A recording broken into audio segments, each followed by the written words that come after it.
کب کہا مجھے دنیا کمال دے، میں نے کب کہا مجھے دنیا کمال دے،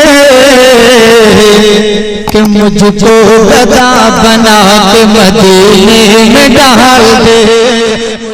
السلام علیکم ورحمۃ اللہ تعالی وبرکاتہ۔ امید کرتا ہوں کہ اللہ تبارک و تعالیٰ کے فضل و کرم سے آپ تمام حضرات خیریت سے ہوں گے۔ اللہ رب العزت کی بارگاہ میں دعا ہے کہ اللہ تبارک و تعالیٰ آپ تمام حضرات کو سلامت رکھے اور ہمیشہ خوش رکھے۔ ناظرین گرامی، آج کا ٹاپک یہ ہے کہ حیضہ عورت یعنی حیض کی حالت میں جو عورتیں ہوتی ہیں، کیا ان پر روزہ فرض ہے یا نہیں ہے؟ ماہ رمضان المبارک کا روزہ وہ رکھ سکتی ہے یا نہیں رکھ سکتی ہے؟ اس کے لیے کیا حکم ہے شریعت مصطفیٰ کے اندر؟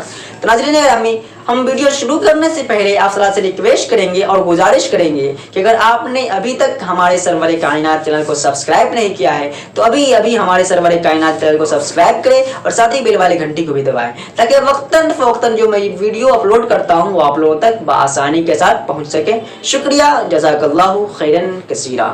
ناظرین گرامی، چلیے بات کرتے ہیں، اس ٹاپک کی طرف چلتے ہیں جس کا ہم نے آپ کے سامنے عہد کیا ہے۔ ناظرین گرامی، بات کرتے ہیں کہ وہ عورتیں جو حیض کی حالت میں ہوں، کیا ان پر روزہ فرض ہے یا نہیں ہے؟ میرے آقا کریم صلی اللہ تعالی علیہ وسلم کے دیوانوں، اس بات کو یاد رکھیے گا حضرات کہ حیضہ عورت پر روزہ فرض نہیں ہے اور نہیں ان پر نماز فرض ہے۔ ہاں، یہ بات الگ ہے، ان دونوں میں ایک فرق ہے۔ فرق یہ ہے کہ اگر حیضہ عورت اگر روزہ قضا کرتی ہے تو اس کا قضا رمضان المبارک کے بعد اس کو ادا کرنا پڑے گا، نہیں اس کو قضا کرنا پڑے گا، ٹھیک ہے؟ اس کا کفارہ کوئی ادا نہیں کرنا پڑے گا۔ جیسے شریعت میں ہے نا کہ کسی نے اگر جان بوجھ کر رمضان المبارک کا روزہ ترک کر دیا تو اس کے بدلے 60 روزہ رکھنا پڑے گا یا پھر 60 مسکینوں کو کھانا کھلانا پڑے گا وغیرہ وغیرہ۔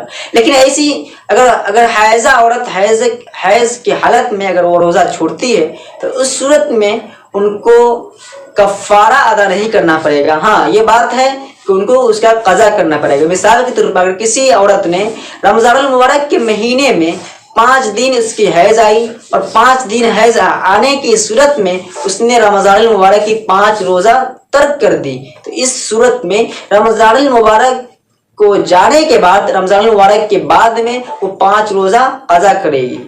میرے آقا کریم صلی اللہ علیہ وسلم کی دیوانوں، تو آپ کو یہ باتیں سمجھ میں آ گئی ہوگی۔ ہاں، لیکن نماز اگر اس کے اوپر قضا ہوئی ہے تو نماز کو وہ قضا نہیں کرے گی، یعنی نماز اس کے اوپر معاف کر دیا گیا ہے۔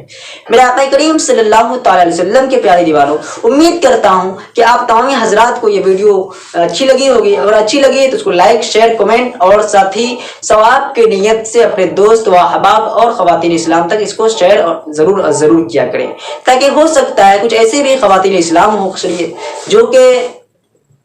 جو کہ ان کے پاس یہ مسائل نہیں پہنچی ہوگی یا پھر وہ نہیں جانتی ہوگی، پھر بھی وہ روزہ رکھ رہی ہوگی۔ تو اس لیے یہ ویڈیو کو زیادہ سے زیادہ شیئر کریں اور اپنے دوست و احباب تک اس کو زیادہ سے زیادہ پہنچاتے تھے تاکہ ثواب کا حقدار آپ حضرات ہی بن سکے۔ ناظرین گرامی، یہ بات الگ ہے کہ یہ حیا کے خلاف ویڈیو تھی۔ امید کرتا ہوں کہ آپ تمام حضرات ہماری بات کو سمجھ گئے ہوں گے اور اللہ رب العزت کی بارگاہ میں دعا ہے کہ ہمیں اور آپ کو شریعت مصطفیٰ پر عمل کرنے کی توفیق نصیب فرمائیں، کہنے سے زیادہ عمل کی توفیق نصیب فرمائیں۔ گفتگو کے درمیان غلطیاں خامیاں ہوئی، اللہ رب العزت کی بارگاہ میں توبہ استغفار پڑھتا ہوں استغفر اللہ ربی من کل ذنب واتوب الیہ، لا الہ الا اللہ محمد رسول اللہ وما الیہ الا البلاغ۔ السلام علیکم۔